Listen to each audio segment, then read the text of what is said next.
రాబోయే కొత్త సంవత్సరం పేరు విశ్వావసునామ సంవత్సరం అండి. మంచి పేరు. విశ్వావసు అనేటటువంటి పేరు ఒక గంధర్వుడి పేరు. ఏకాదశ గంధర్వ గణాల్లో ఒక గంధర్వుడి పేరు. వేదంలో కూడా కనిపిస్తుందండి.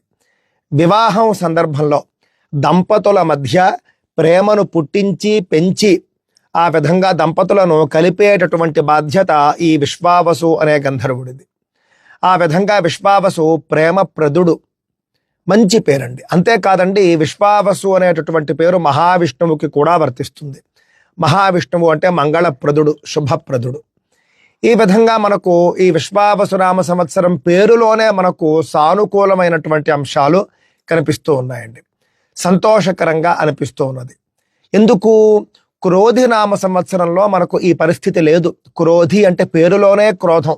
ఇంటింటా గొడవలు, చీటికి మాటికి అపార్థాలు చేసుకోవడము, ఇవన్నీ కూడా మనం ఈ సంవత్సరంలో మనం చూసామండి. కానీ రాబోయే సంవత్సరం అనేటటువంటిది ప్రతి ఇద్దరి మధ్య కూడా ప్రేమాభిమానాలు పెంచేట్టుగా ఉంటుంది అని చెప్పేసి నేను భావిస్తూ ఉన్నాను.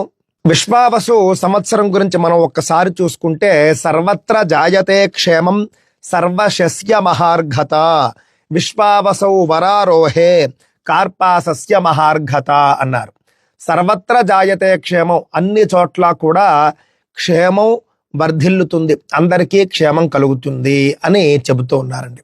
సర్వశస్య మహార్ఘత, పాడి పంటలు, అన్ని రకాల పంటలు కూడా బాగా పండుతాయి, మంచి దిగుబడి ధరలు వస్తాయి అని చెప్పేసి కూడా చెబుతూ ఉన్నారు. ఆ తర్వాత కార్పాసస్య మహార్ఘత అన్నారు. ముఖ్యంగా ప్రతి కాటన్ పంటలు ఏవైతే ఉంటాయో, కాటన్ మిల్లులు, కాటన్ వ్యాపారస్తులు, వాళ్లకు మంచి లాభాలు ఉంటాయి ఈ సంవత్సరం.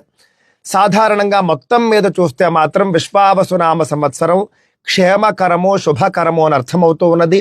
అందువల్ల రాబోయే సంవత్సరంలో ఏదో అయిపోతుంది, ఏవో గ్రహాల కూటములు, ఏవో గ్రహణాలు, ఏదో రాశి వాళ్ళకి ఏదో అయిపోతుంది, ఈ భయాలు అనవసరం అండి.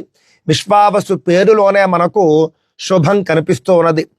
అలాగని ఏ కాలము కూడా 100కు 100% శుభం ఉండదు. కాకపోతే ఏది శాతం ఎక్కువ అని మనం చూసుకోవాలి. ఈ రాబోయే సంవత్సరం శుభం యొక్క శాతం ఎక్కువ దృష్టిలో పెట్టుకోండి.